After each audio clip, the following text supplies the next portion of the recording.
All right, music fans, welcome back. Harmless Dave here on the Harmless Dave channel. Talking more sad news in the world of music. No, this time somebody did not die, but somebody is very sick and has a very bad prognosis and has been very ill for quite some time.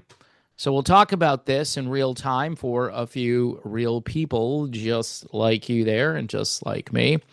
I'm talking about Toto singer Bobby Kimball. Um, Now, nobody hit notes better than Bobby Kimball in his prime.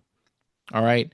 The songs they wrote for him, I mean, go back to Hold the Line, go back to Africa, go back to pretty much anything the guy sang on where he did vocal gymnastics. And again, this was an era where everybody was trying to top the other guy. Steve Perry talked about this in an interview where he was competing with various singers and always wanted to do better than what they were doing. Well, Bobby Kimball set a really high bar. From what I've been told, though, Bobby Kimball got into some stuff. All right. He had some substance abuse issues, eventually got kicked out of Toto, came back, and then left again. And Joe Williams has been there ever since. Joe Williams is an excellent singer and really an ideal replacement for Bobby Kimball. But from what I understand, there are songs that Toto shies away from doing these days because it's just too difficult to replicate the early days where Bobby Kimball was in his prime. So this is what's going on with Bobby Kimball. If you haven't been following his story, um, they're going to do a documentary, first of all, about his life. And the film itself will document life with dementia. He was diagnosed in 2019. So he's been dealing with this for the last 6 years or maybe longer. It says his quality of life after his frontotemporal dementia diagnosis is the subject of a forthcoming film. This, according to TMZ, documenting his journey years after his diagnosis. Wow. So this sounds very similar to what they did when Glenn Campbell was kind of losing it the last year or two of his life. Um, this is just so sad. And, I'm going to do a little editorial here. We need to really start to look into what's in the water, what's in the air, the microplastics, the food, okay, and the pharmaceuticals. Let's just put it out there on the table. We need to look into all this stuff. Bobby Kennedy, who I think is doing an okay job, needs to do a lot more. This needs to be stopped. It needs to be reversed. Now, we don't know what causes all this stuff, but the quality of someone's life at the end of their life shouldn't be a complete disaster. Now, again, he did have substance abuse issues, and people are going to say, well, probably self-inflicted. I don't know. Anyway, John Zaka, who is Bobby's longtime friend and the director of the documentary called Kite on a String, the Bobby Kimball story, tells TMZ there were signs something was wrong when he was working with the Africa hitmaker more than a decade ago, indications like severe hearing loss and some off behaviors.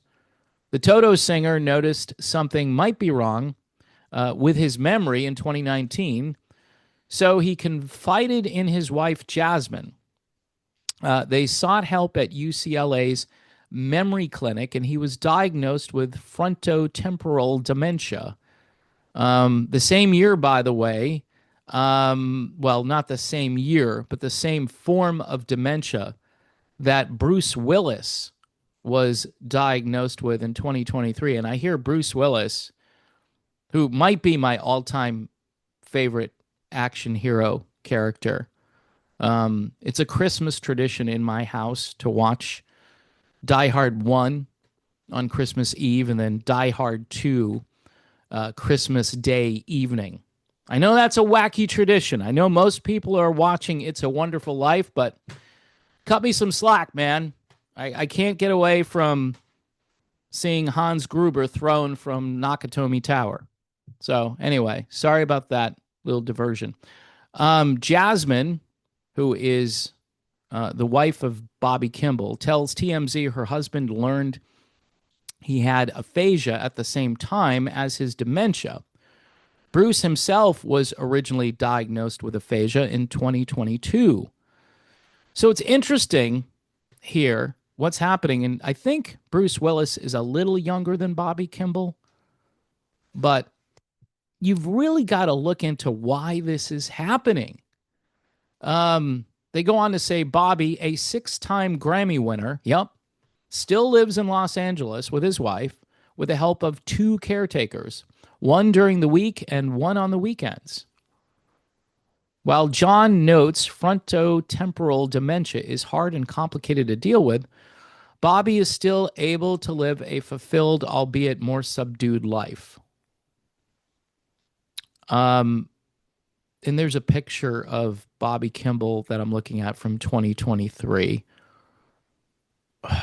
This is just, it's heartbreaking. He doesn't even look like the same human being. All right. Maybe I'll make that, and this was in 2023. Maybe I'll make that part of the thumbnail. I don't know. I don't feel like doing a screen share with that.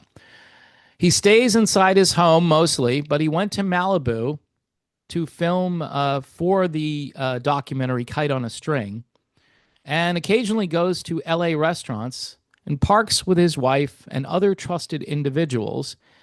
And get this, he's still playing his piano. All right. I mean, that's cool. That's very cool. Kite on a String, and I'll probably have to watch this. And, I'll have to get some Kleenex before I watch it, probably. But Kite on a String documents Bobby Kimball's incredibly successful musical journey with Toto and as a solo artist, and dives into his personal life, including his day-to-day life with dementia. Jasmine adds, the saddest thing about frontotemporal dementia is the fact that you lose your identity. I've been hearing a lot about Bruce Willis, that he doesn't really know who he is anymore. It's a complicated disease, but doctors are learning more about it every day. Yeah, but they're not learning fast enough. If you know someone having issues, help them, because you never know what they're going through. Well, yeah, absolutely. So just, again, incredibly sad. The documentary, again, called Kite on a String, the Bobby Kimball story. I just want to mention this a little bit, not as a critique of the guys in Toto or Steve Lukather, but I kind of feel as though they should be talking more about Bobby Kimball and his struggles. I mean, he did a lot for that band. The Grammys are all with Bobby, right? And deservedly so. Brilliant singer. And yeah, he had issues, and they basically said, clean yourself up and come back. And he did, but then I think he fell off the wagon again. I don't know the entire story about Bobby Kimball, but it seems in recent years, his contributions haven't been really spoken of all that much within the world of Toto. And I think they should be. That's it. That's all I want to say about that. So yeah, I'll put a link to this article so you can see the picture that they show of Bobby Kimball from 2023. He's still kicking, though. Let's hope that they find a way to treat this and to reverse it, because the end of your life shouldn't be like this. You should enjoy your life right to the end and not be crippled with some disease where you don't even remember who you are. That, to me, is just no way to live. It's horrific. All right. Thanks for watching. God bless. Please support this channel if you think of it. Subscribe. Then there's Patreon, Buy Me a Coffee, YouTube memberships, PJ Rock Super Chats.